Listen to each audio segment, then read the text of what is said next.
It's coming to that point of the season again where every single sports fan is forced to see this graphic against their will. World Cup more superior, Super Bowl bad, hand deck cringe, ha ha ha. I hate to break it to you World Cup fans, you aren't any more special than the Super Bowl. Behold, the actual pinnacle of global sports.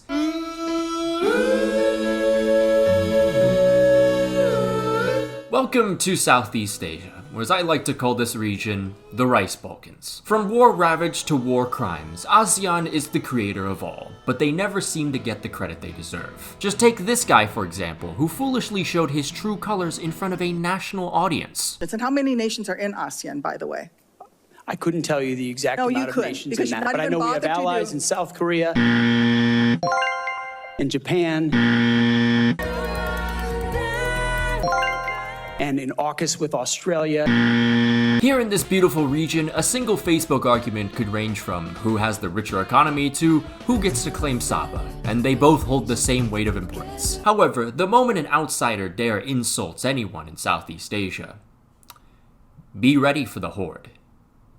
I wish they did this with sex packs. Every other year since 1996, the region has overseen the AFF Cup. I know the title is probably going to say ASEAN Cup, not too entirely sure right now, but I'm just going to call it AFF Cup because that's what I've called it for the last god knows how long. The AFF Cup consists of 10 Southeast Asian nations split into 2 equal groups. The top 2 from each group then advance to the knockouts. From there, the remaining 4 teams will play in the 2-legged tie semis. Winners move on to the final, which will also be 2 legs. Now is probably a good time to do that one segment we always do on the channel now, where I basically show pictures of the food you guys are eating while watching my videos. Since this is, I guess, a special video, we'll do a couple more than we usually do. And also, because I forgot to put this in the script, I have to look at my phone. Alright, so we'll kick off with something on the relatively healthy side, some peanut butter on toast with a vanilla shake.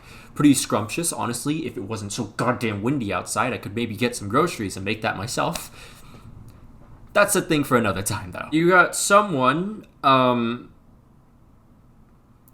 what the fuck? Next we have, I forgot to ask about this one, but I believe that's a salad, and then there's a plate of something that looks really good. Someone in the comments can tell me what that is. Got some canes, got some ramen, you know, solid options there as well. You got someone eating some bakso while watching the video about the woke. This is a scrumptious looking meal. I can only imagine what this would taste like if I was drunk. And then lastly, we have someone recovering from a cold, another classic way to enjoy a well, stop. I'm sorry. And here they have a bowl of juk, or juk, I'm pretty sure it's juk. And that's basically just rice porridge. It's very good. So while I throw up a couple more bing bang booms, if you'd like to feature on the channel, all you gotta do is tag me on Twitter or Instagram. But without further ado, let's introduce the cast, shall we? Group A, Thailand, the land of ladyboys, Lalisa, and the worst CGI you will ever see. Here, most of the tourists are either old geriatrics or Ben White lookalikes. No in between. Thailand are the current kings of Southeast Asia. 7 titles, including the last 2 consecutive tournaments, which were under the guidance of Mano Poking. However, Poking now works with the Vietnamese police. So now it's up to Masatada Ishii and a core of new and old to retain their claim to the throne. Watch out for 22-year-old Sufanat, a deadly Thai striker who is one of the up-and-coming stars of the region. Oh, by the way, one of the goal scorers from the 2022 edition, Tiraton, recently got fined for grabbing someone's dick in the middle of a match. I love Southeast Asia. Also, Giguk watches football YouTube now and may have come across one of my videos. So Garnt, if you're watching this, big fan. Malaysia. South Korea, if instead of Samsung, their economy was ran entirely by Milo chocolate drink. Speaking of politics, you remember this clip? Something, what you want? You nak gaduh dengan saya? Anytime. Tanya saja, kinabatangan. Jangan marah. Duduk. Fuck you. Yeah, so what you might not remember, though, is his tweet from when Germany beat Brazil in 2014. Malaysia has genuinely gone through hell in 2024. It started well with some impressive results of the Asian Cup, but then a couple months later one of their players was robbed, and another was victim to an acid attack a few days later. And then their manager Kim Pan-gon, who had rejuvenated the team, left in the summer. And just when you thought the torture couldn't get any worse, some Malaysian football account made a rumor about how Burnley midfielder Josh Brownhill was of Malaysian descent. This rumor included a fake email, and this was enough for droves of the nation to bombard Brownhill's social media with Malaysian flags. Here's the thing though, Josh Brownhill is not Malaysian. And this tornado of fanfare got so bad that the Crown Prince of Johor himself had to personally message Brownhill telling him he needs to come up with a statement about how he isn't Malaysian. Brownhill then released a statement denying the rumors, and Malaysian football somehow became a bigger laughingstock than the Seychelles probably. And yet, after that embarrassment, Malaysian football social media just did not learn its lesson, because not even a day later, another player's family had to come out and make a statement about how they weren't Malaysian. This is delusion of levels that might actually be higher than Arsenal fans. Oh wait guys, this just in. Kylian Mbappe? Malaysian? This guy who had a dream about it last night says so. It's time to come home, Kylian. This one's gonna be tough for the one-time champs of this tournament. They have a caretaker managing the team right now, and will be without some of their players due to schedule clashing. That includes forward Arif Aiman, Malaysia's biggest talent. Perhaps Wei Shin Stuart Wilkin could provide some hope, however. Singapore, home of the greatest food courts and street markets in the world, the Maxwell MRT station, and some of the snobbiest rich people you will ever meet. This is the most obnoxious group of money-hungry, low IQ, high energy, jackrabbit, fucking wannabe, big time, small time, shit talking, bothersome, irritating bunch of motherfuckers I have ever had to endure for more than 5 minutes. This country is so vastly different to the rest of Southeast Asia because of the way it's portrayed, which makes sense. It's very clean, because if you were to drop a candy bar on the ground, you'd have your balls chopped off. And also there's a lot of big companies that the majority of Southeast Asia uses in their daily life. This includes Agoda, Shopee, Grab, and Garena, unfortunately. Singapore has 4 titles to their name, the second most. Even more impressive is that they have never lost a final. For any Cutsy fans out there, Perry NG was recently naturalized, but he's not in the squad. Kyoga Nakamura, however, is. He's another naturalized player who will be key to Singapore's midfield. Cambodia, the first AFF Cup for them since Henry Kissinger's death. So that should be a nice morale boost. The Angkor Warriors have never made it past the group stages, and the task at hand here is going to be just as difficult. However, fellow naturalized players like Yudai Agawa and Abdel Kader will be a big help, along with Cambodia's own Sieng Chantia. Cambodia kind of fucked themselves rehiring head coach Felix Dalmas, because that resulted in them losing to goddamn Pakistan. However, they've returned back to the Japanese coaching trend, so maybe we'll see better fortunes for them. Long gone are the days of invasion and falsifying documents of random Brazilian rejects.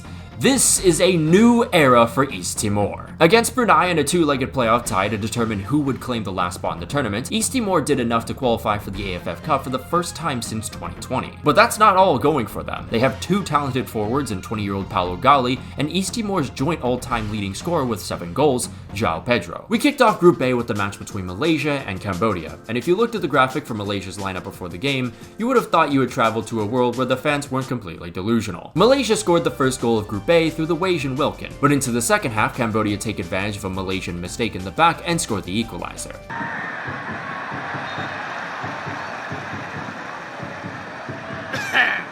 Must have been the sound of Malaysia choking, as no one thinks to cover the far post, and Cambodia take an unlikely lead. However, Malaysia managed to save themselves a point in the end, but Cambodia would make history by not losing to Malaysia for the first time since 1970. Thailand committed atrocities against East Timor not seen since Indonesia came for a cup of tea, as they scored 10 past them. With the way Cambodia's keeper was playing versus Singapore, he must have gotten that one message. Singapore, though, would go on to grab their first victory of the campaign. Malaysia once again start well with an early goal versus East Timor, but East Timor's João Pedro was on a mission. He assists the first goal on a breakaway, and then just 2 minutes later, he bends it beautifully to give East Timor the lead. However, in the second half, Malaysia finally wake up, and now it's not only oil that has been stolen from the East Timorese. East Timor showed they were not to be fucked with, though, and were just a whisker away from scoring a ridiculous goal versus Singapore. However, once Singapore won a penalty late on, they quickly ran away with this game to win 3-0. Meanwhile, in Bangkok, Malaysia continued to make a fool of themselves, and Thailand grabbed their second win of the tournament with ease. Still seeking that first ever AFF Cup win, East Timor get off to a great start against Cambodia as João Pedro gets another goal. However, Cambodia responded in the 42nd minute and then scored the winner with just 10 minutes remaining. Over in the National Stadium for Singapore vs Thailand, Mohamed Shawwal starts things with an absolute banger of a strike. And with the ties leaving so much space open, Mohamed Faris has all the time in the world to curl one from outside the box, top bins. 2-0 to Singapore against the reigning champions. Thailand, however, respond just before halftime and equalize 6 minutes into the second half. Way to defend that lead, guys. Then into stoppage time, scenes of Sergio Roberto as Thailand completes the comeback.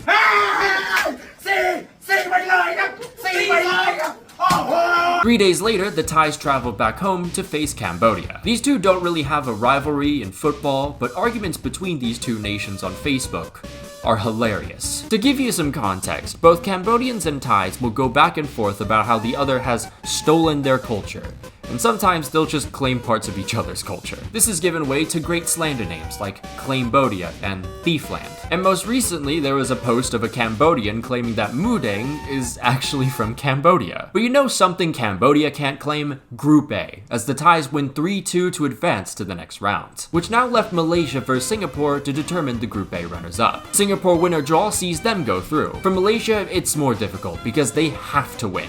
But with the game at home, this was a chance for Malaysia to redeem such an awful year.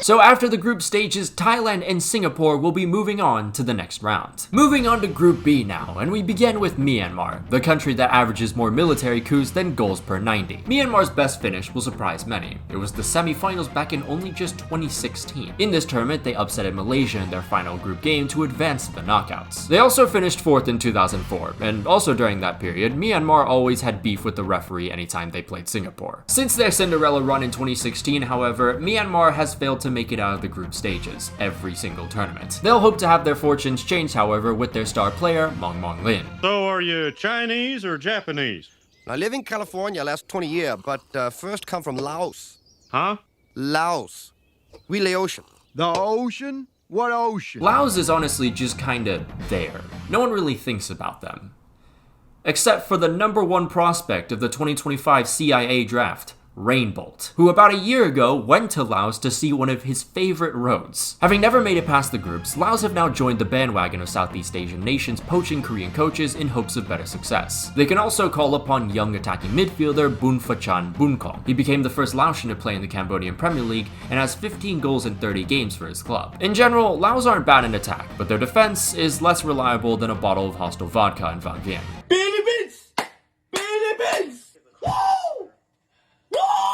Diaspora FC. These proud people are fucking everywhere. Your coworker might be Filipino. Your neighbor might be Filipino.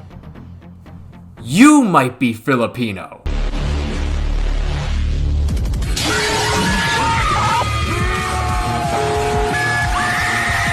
Football isn't exactly that popular in the Philippines, as you can see from this page on the Federation's website about coaching. Basketball is a lot more popular, and the country has even seen footballers switch to hoops in the past. Also, if anyone has ever played pickup against a Filipino, they know it's over before it even began. It's like being in a Mario Kart lobby where there's someone with a name that only has Japanese characters. Despite this, however, the men's team has continued to make strides by scouting out the best Filipino talents across the world. Midfielder Sandro Reyes is the guy you want to look out for. At just 21 years old, he's got plenty of experience in Europe and was even a Barcelona youth player. There's also Bjorn Martin Christensen, also known as Filipino Julian Alvarez. Indonesia, the country single-handedly funding 3 Michelin star restaurant visits for the guys at Give and Go. Indonesia has the exact opposite of the clutch gene Singapore has in finals. However, the Garuda team has seen the biggest rise in the region in 2024. They advanced to the knockouts of the Asian Cup and the 3rd round of the Asian qualifiers, and they've been putting up pretty decent fights up against some of Asia's best. As a result, more than ever, their fans are absolutely insufferable. More than Arsenal fans, more than Indian football fans, even Celtics fans. Indonesia also seems to have a lot of fans who just have all the time and dedication in the world to hate on opposing national team players simply because they lost to them. This country might be more jobless than Argentina. Anyways, under the guidance of Shin Tae-yong and his army of naturalized Dutch players of Indonesian descent, this is by far the nation's best chance to win it all. What do you mean they didn't call up any of them? So to protect the team from the wah dirty play of ASEAN football, they've decided to call up the C team. But they still at least called up some seniors, as Naui, Strauch, and most importantly, Marcelino Ferdinand. Indonesia's Wonder Boy just came off scoring 2 versus Saudi Arabia to give the nation their first ever 3rd round qualifier win. Finally, of course you've been waiting for it, the best for last, Vietnam. Some may say the biggest scammer of 2024 was that lady who stole a gazillion from our economy, but I would actually argue it was head coach Philippe Troussier. This guy came in after Park and sold us a dream, but all he really did was give us the football equivalent of Vinhouse. And I fucking hate Vinhouse. Speaking of music, this song about pickleball of all things released on my birthday, and it was a meme in the country for like a solid month.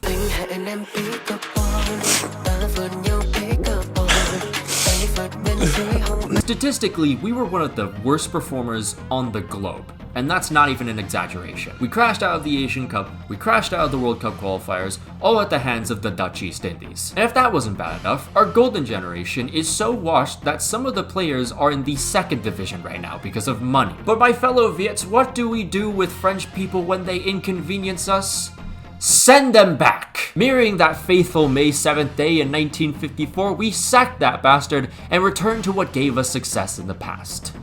Korean people. The results haven't been great, but the identity and playstyle is back to what the national team is actually familiar with, so that's a good sign. In Kim Sang-sik's first ever AFF Cup, he brings in some of the players from the swiftly dying golden generation. Defenders Nguyen Thanh Trung, Bùi Thiên Dung, Do Doi Mang, and Ho Tan Thai. There's also midfielder Nguyen Hoàng Duc, who is one of those players in the second division right now. Ironically enough, he's one of our best players. Forward Nguyen Quang Hai has kind of lost the essence of Nuc Mam in his step ever since his dumbass agent pushed him to the French second division, so he'll be hoping to turn back time in this tournament. Nguyen Tiên Linh is just blatantly an AFF merchant, so he should be pretty solid as always. And Vietnamese SpongeBob Pham Tuan Hai will be hoping for better fortune.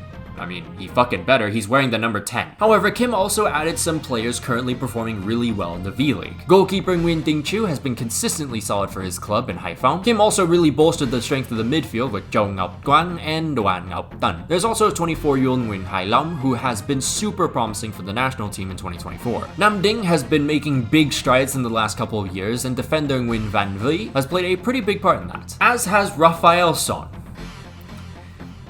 I know you guys have been waiting for this. The Brazilian striker broke the record for most goals scored in a single V-League season with 31 in 24 caps. This not only saw him win the league and the Super Cup, but it also granted him Vietnamese citizenship. Now known as Nguyen Xuan Son, this very obviously Vietnamese man is now eligible to play for the national team, and he was indeed called up. Now I know people have wanted my opinion on this for God knows how long, because I have always been extremely critical about naturalized players if they aren't of the descent of the country. And yeah, nothing changed. I was entirely against this, and if you don't believe me, ask every single Vietnamese person I had a conversation about with. Thing is, it's official. He's on the team. There's nothing I can really do there. And I'm not just gonna root against one of my players. My worry going into the future, though, is I just hope we don't turn into Malaysia and start naturalizing fucking everyone. Right off the bat, Group B gave us some fireworks when right before halftime, a Myanmar player kicks the ball directly at Marcelino's head. I hope you're ready for the horde, Mr. Win. The wildest thing about this, though, was that the player was only shown a yellow card. Southeast Asian football, everyone. Anyways, an own goal with 15 minutes was enough to separate these two, as Indonesia would collect all 3 points. After a pretty slow start, Vietnam put on a clinic versus Laos and started their campaign with a 4-1 victory. So far, so good. But I'm just starting to think to myself here, you know, we've gone through so many games already, we have all this Southeast Asian energy happening, but something just doesn't really make this feel like the AFF Cup. Ah, there it is, a Mong Monglin free kick. Myanmar later on got a second goal, only for that to be called offside, and then just 10 minutes later, the Philippines equalized through a penalty from Filipino Julian Alvarez. Laos get a massive upper hand against Indonesia just 9 minutes in. The Garuda team then responded just a few minutes later with an equalizer. However, Laos once more make a fool out of Indonesia's backline and score again less than a minute later. But if you thought the chaos was over, you'd be dead wrong, because Indonesia then execute their version of the tush push, it's 2-all, and it's not even been 20 minutes. Things calmed down afterwards, but then ramped back up with 20 minutes left when Marcelino gets a second yellow card and is sent off. Nonetheless, the Garuda team doesn't let the disadvantage faze them, and they retake the lead in the 72nd minute. Indonesia's defense just does not learn though, but thankfully the Cambodians are nice enough to give out some more lessons. 3-all the score. Not what Indonesia wanted to see at all, with their next game being against Vietnam. Also, because of Marcelino's red card, he'd be suspended for that game. For Laos though, it was a massive boost in confidence, and they would once more draw first blood in their next game thanks to an own goal from Philippines player Michael Baldissimo. And before you ask, No, he's not. However, just like in the previous game, the Filipino perseverance stands strong and Sandro Reyes saves the nation a point, albeit still a very disappointing result for the Pinksies. Next was the long-awaited Vietnam vs Indonesia matchup. Why does he look like that? Man, this game did not live up to the hype. The first half was less eventful than a weekend in Seattle. Indonesia was just defending their box and Vietnam was doing absolutely nothing with the 80% possession of the ball they had. We can't even beat Indonesia's C team. Just end me now. Hello there. Room for one more? Listen, man, I can't keep doing this. 2024 has literally been my personal hell when it comes to sports. Arsenal, the Nuggets, Scotland, the US men's team, Virginia Tech, Alex Bowman, and Vietnam, who has lost to Indonesia 3 times this year. Uncle Ho, please give these men your strength, because I can't keep doing this by myself. 52 minutes played, the ball is thrown into Nguyen Hai Lam's feet, who immediately goes for the curl, but it goes over the net. This is better though, guys. 63 minutes now, Vietnam is finding more space, and here comes across the Ho Tan Thai, but it's too tight of an angle. No, please don't do this to me. You can't possibly be this cruel. Thank fuck for that. Less than 15 minutes remain. Quang Hai strikes the crossbar from way out, but the rebound falls to Tien Ling. Wait, it's Quang Hai again. Oh my god! Vietnam has defeated Indonesia. I repeat, Vietnam has defeated Indonesia. And finally, at last, Vietnam has ended the losing streak versus Indonesia. Oh wow, celebrating a win against the C team? Brother, we'll play anything that's in front of us. This is like a lactose intolerant person eating ice cream and then being like, haha, I just shit my pants. Fuck out of here. 3 minutes later, we witnessed the battle of ass between Myanmar and Laos. Myanmar scored early through Lin Mo Ong, who followed up his header with a Ronaldo celebration, which then prompted the official tournament account to post the goal with the caption that was lightheartedly making a joke comparing Ronaldo to Ong. I can't really help but look at those initials for the Myanmar player and see this. Myanmar's keeper must have had a parlay on this match though, because, I mean, come on, man. This was then followed by Laos taking the lead through an inch-perfect pass from Thong Kham Savath, but then Myanmar strike back in the 86th minute and then dig home the winner in the 2nd minute of stoppage time. This game doesn't really mean much, but at least it was entertaining. Vietnam's next group game was away in the Philippines, and throughout the match they had the better opportunities. But here's the ever-lying issue. No one can make the most of them, and then next thing you know, we concede to the Philippines in the second half. This is as Vietnam as it gets. The Viets do everything in their power to get the equalizer, but it just seems like one of those days. That was until Duan Ngọc Tan appears from the shadows to save the Golden Warriors right at the death. The Kam Tam Comrades' last game was against Myanmar, and this is where we finally see the debut of Nguyen Xuan Son. And holy shit, it's the exact thing we've been missing for so goddamn long. A striker that not only can finish, but also is someone who can link the midfield and attack together. Holy shit, we might have a chance! On his debut, Son single-handedly spreads Myanmar open like their 20-lane highway with 2 goals and 2 assists to claim top spot in Group B, which once again leaves us with the runners-up position up for grabs between Indonesia and the Philippines. Indonesia win or draw, and they go through, but the Philippines can overtake Indonesia with a win. The Filipinos had some decent tries, but it would be Indonesia who would come closest to scoring in the first half. However, things turned upside down after Indonesian defender Mohamed Fiat received the red for elbowing a Filipino. A little later into the second half, the Philippines then earn a penalty and Filipino Julian Alvarez puts it away. And because the Indonesians failed miserably to fight back, this was enough to see the Filipinos earn an unlikely victory in the territory of their enemies. This also means the Philippines advance to the next round for the first time since 2018. As for Indonesia, they crash out of the groups after losing to a basketball country. And because they had also suffered a loss in the final of the Mobile Legends World Championship, their fans were even saltier. They sent racial abuse to not only the players of the Filipino team, but also the Filipina team. Some also decided to threaten to rape the player's wife. I thought the AFF didn't matter to you guys. What changed? I'm gonna miss you.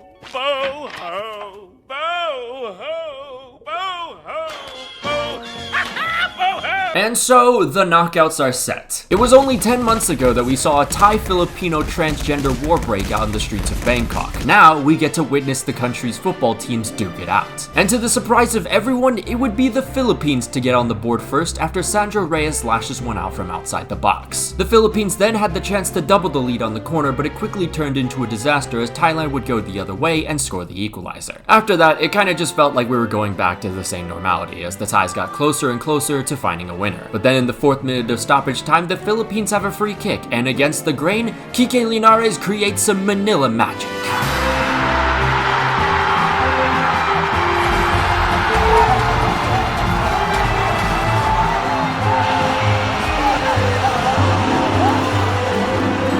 For the first time since 1972, the Philippines have defeated Thailand. An unbelievable result and a showing of just how much the program has improved. But there is still another leg, which Thai defender Chalermsak Auki really loved to point out, saying, quote, "Philippines were in tears of joy after the first leg. Tomorrow, they will be in tears of sadness after we defeat them." 3 days later, the two teams met back up in Bangkok, and Thailand were not fucking around this time, as Piradol scored for the War Elephants to tie it up on aggregate. This goal did get met with some controversy though, because apparently we still haven't learned. Even worse, a professional footballer posted about it. Let me repeat that. A professional footballer. In the second half, Patrick Gustafsson gets in behind the Filipino defense, and now Thailand pretty much have this in the bag with a 3-2 aggregate advantage. So the Philippines had no choice but to call upon Filipino Julian Alvarez. And in the 84th minute, he gave a big fuck you to all the doubters. The Philippines will not fall. In fact, they will be born again as something even greater. Here's Amari Aguinaldo to win it in the dying minutes. Thailand's keeper saves it. Here comes the rebound. It's saved again. What a stop from the Thai keeper. Now with the aggregate score at 3-all, it was time for extra time. And here comes Thailand's own weapon of mass destruction, Sufanat. And in the 116th minute, he breaks Filipino hearts and sends Thailand to the final of the AFF Cup. The Sexpat Hotspot Derby has been sealed. On to the other matchup. Singapore versus the Bunball Hue Bandits. Vietnam went up early on, but the goal was called off due to a handball. After that, it was a pretty dull first half, but things quickly picked up in the second. Only in football would you see someone successfully invade Vietnam's defense, but fortunately, it was offside. Minutes later though, Vietnam are compromised again because of their own doing, but Hai Pham Zone Nguyen Dinh Chiu makes a ridiculous save. Since when did the AFF Cup have good keeper performances? What the hell's going on here? Less than 10 minutes to go now. Nguyen Xuan Son wins a duel and then whips that shit into the net effortlessly. The goal was called off due to another handball, but holy shit, is this guy even human? It almost felt like no one was gonna score, but then in the 7th minute of stoppage time, Vietnam were awarded a penalty because a Singaporean player thought it was a great idea to cuddle with the ball in the box. Tien Ling steps up, scores 1-0 to the homeland. Xuan Son still wasn't happy about his disallowed goal, so just minutes later, he took matters into his own hands and created an even better cushion. Then the second leg, the Viet sealed their spot in the final with a 3-1 win at home. Now I can't lie, there was some very questionable officiating throughout most of this series, especially in the second leg. Most of it going against Singapore as well. Now, am I gonna go into depth with it? Listen, man. I've gone through enough suffering this year, okay? I'm sorry, but this is the least of my worries. And then there were two, and to literally no one's surprise, it is Vietnam and Thailand once again. Throughout recent history, Vietnam has just not been able to get the better of their rivals. No matter how good the team is, they just get outclassed time and time and time again. In fact, Vietnam has not bested the Elephant Stomp in the AFF Cup since the incredible triumph of 2008. And that bullet to every Viet heart from outside the box in the 2022 final remains lingering as trauma in an ever-growing list of failures. Now, though, is a second chance. Is this the best team we've ever had? Absolutely not. It's been an awful year in every regard. But this tournament has shown time and time again that against all hardships and struggles, it's not just about the talent. It's about one's love for their country. And every player on this team so far has put their hearts on the line in the name of Vietnam. This is our year. Vietnam ơi! Vietnam ơi! Bạn thân ơi, xem bóng cùng tôi, xem FPT hãy xuống vị trí. Việt Nam này đã với Thái Lan quyết tâm, chúng ta cùng ăn lâu thai. The first leg had quite a few special guests in attendance. There was Hoàng Xuan Vinh, the only Viet to ever win gold at the Olympics, Nguyen Thi Thanh Nhã of the women's team, and Sonic. Now hear me out. Meanwhile, Chalamsak was talking shit again, this time directed at Nguyen Xuan Son, saying, quote, "Let's see how he is when he meets Jonathan. Jonathan is much stronger." Man, shut the fuck up! Put some respect on this proud Vietnamese man's name, god damn it! Oh, what's that? You want some more, Chalamsak? Here, have some cookies! And away goes Nguyen Xuan Son on the break. He sees one defender, one victim, gives them the razzle-dazzle, and then without hesitation spears it into the bottom corner. 2-0 Vietnam. The Viets would concede a late consolation, ironically enough, from Chalamsak. However, after the end of the first leg, the Viets have a 2-1 advantage against the Thais. Oh, this shit is hitting like our coffee. And even though there was still one leg left, the streets of Vietnam were packed full of street stormers. My brothers and sisters, please, we cannot celebrate early. The day is January 5th, 7:55 in the morning. I am running on about 4 hours of sleep because Zealand had a housewarming party the night before. And so I whip out my laptop, go to the ASEAN United FC YouTube channel that had been broadcasting all the games, and where's the game? In classic AFF fashion, the organization fucked up the stream of the most important match of the entire tournament. Thankfully though, there was a VTV stream that was also free and available somehow, so let's resume. 7 minutes in, a long ball is sent towards the edge of the box, it flies over a couple players, bounces over another defender, and Viet SpongeBob cleverly takes advantage to open the scoring. All is looking fantastic so far. 27 minutes played now, Vietnam building from the back, but then Duan Ngọc Tân makes a bad pass and the Viets concede. Just chill out guys, it's still 3-2 on aggregate. Are you fucking joking me? Into the second half now, the Viets do well to fend off the Thais. However, the keeper nearly makes a grave mistake. And then he throws the ball out because Quang Duc needs some treatment. Then a minute or so later, the Thais throw the ball back into play and, are you guys gonna give that back?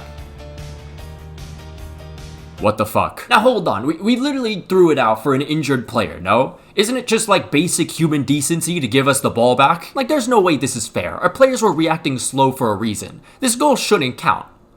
Wait, what do you mean it stands? And just like that, it's 3-all on aggregate, and our rivals have the momentum in their own stadium. I'm going to kill my— wait a second, that guy's on a yellow already. Disregard everything I said. The Viets with a man advantage now. Quang Hai slides it to Tuan Hai, who curls it first time, and it goes off a Thai defender. Vietnam are back in the lead with less than 10 minutes to go. Closing in on 90 now. The Viets have defended well so far, but they've now left the Thai attacker open, but thank the heavens, I bow to you, oh magnificent crossbar. The fight is far from over though.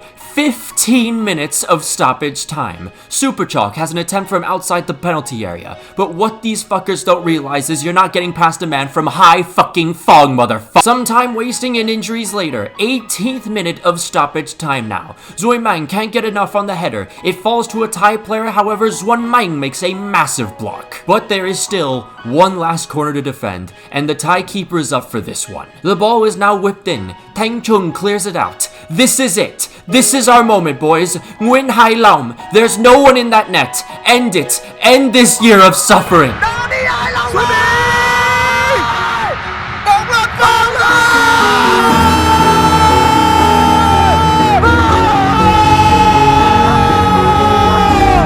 Đội tuyển Việt Nam đã chính thức trở thành nhà vô địch của ASEAN Mitsubishi Electric Cup 2024. Hãy cùng nhau nhảy múa, hãy cùng nhau ăn mừng nào.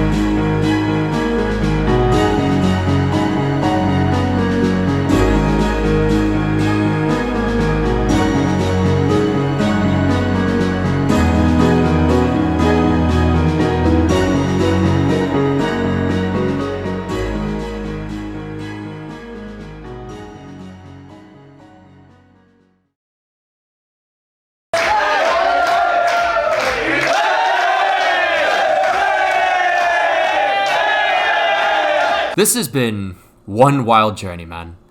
Not just from a national team perspective, but also from my own. It was just 4 years ago when a Vietnamese girl I matched on Tinder asked me, how did I not know what Nuc Mam was? I did. I just didn't know the Viet name for it. She eventually flaked on me, which understandably so. I had zero sauce back then. Haha. Get it? But that question kept ringing around my head constantly. I realized in those moments that I was absolutely clueless about Vietnamese culture. A whole half of me. Funnily enough, this was the wake-up call as I started listening to V-pop, Amy, Samtung MTP, and Lena. But then came the biggest leap, a video about the rise of the national team with my god-awful pronunciations.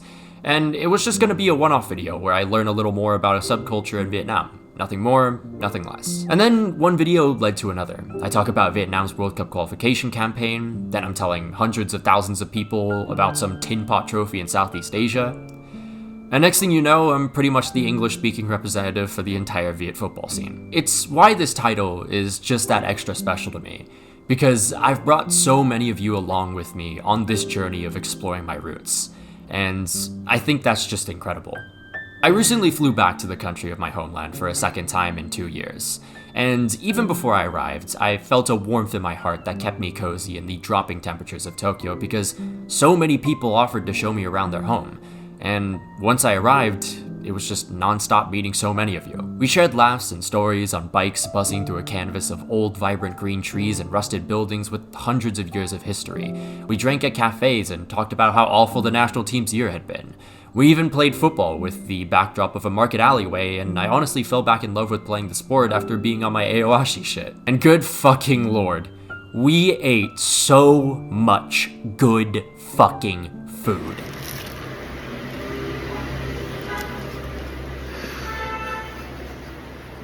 I had never gotten the Vietnamese family dinner experience in my entire life, and I'll never forget just how good I ate and drank. All those years back, I shared a yearning to learn about my roots and to understand the other half of myself more. And whether Viet or not, you all lended a helping hand to a guy who couldn't speak a fucking lick of Viet, and encouraged him to keep going. So now, I want nothing more than to return the favor by showing everyone the real Vietnam.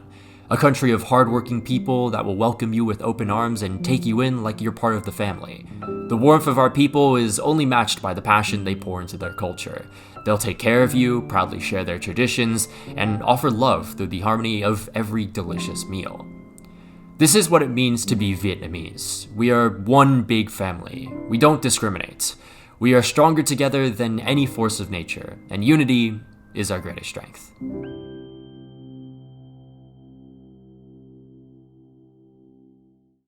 Oh yeah, I was on Vietnamese TV a couple weeks ago. That was pretty cool. It was a pretty short segment, but if you want to watch it, there'll be a link in the description. Now, I said last year that I was going to work on learning the language. How has that been so far? Yeah. On the bright side, I know very basic stuff, like yes, no, thank you, all that kind of stuff. I can also order food pretty easily now. And I can somewhat flirt. Everything else, though, very much in the works, but you gotta start somewhere. And I just really haven't had that much time to dedicate to learning this language. But I feel like now it helps a little bit that I'm in a bigger city than Charlotte, so I can kind of learn the language more and maybe be able to use it just a little bit more and just, practice that way. We'll see though. Also, apologies for this video coming out so damn late. In an ideal world, I'd be able to release this like the day after or something like that, but it was just such a hectic month. This has been such a hectic month in terms of just moving in, making all these videos, just, doing all the current event stuff while in the backdrop working on this video. And I can't even lie to you, this is the first video essay that's being released. Like, I know it's a little bit informal, but considering I put so much effort into literally having another document of just all the memes and like lore that I could use for the main review script, yeah, I'm gonna say this is the video essay for January. I really hope this video does well because I put my damn heart into this shit. But of course, a massive shout out to all our members, including Janos Balas, Brazilian Fury, Jeremiah Owusu Ajimang, Django, Adazir Makalongkom, Alex Rod, Ulta, Miguel Munoz, Return Fire, Rory Burns, Sliderkit, Taco Okafan, The Cypriot 35, Not Windows 95 Man, Kentra Agatra, Saint Terrence, Sylvia Citrus, Wise Orange, Irrational Enthusiast, Cocosaurus Rex, Samu, Cheesebait, Winder Gel, M4 Does Stuff, Finn Likes Rugby More, Davox, The Portugizer, TPSK25, Polar Protos, Von Fan, Lucian Von Kreuz, Gezegish Breshakiewicz, Mano Tango Fei, A Ghostly Owl, Coney Wolves, Mud Tanai, Sketchy Card, KM89, Apollo, Congo Joss 1, German Sayu 7th, Thrilling ADT 13, Los Milos, Petrus 249, Freya, Dominic Griffin, Kyler Krebs, Mohammed Altanib, Nish, Patrick Barley, Grashford God 5, Raspberry Ale, and Unbroken Persona. If you'd like to become a member on the channel, there'll be a link down below and up in the annotations. You can follow my Twitter if you want, follow my Instagram if you like. Thank you for 100 followers on Xiaohongshu. And you can also follow my Twitch, which I think I will be doing a Daytona 500 stream watch along, because now I have my own place and I have that freedom. But until then, I'll see you guys.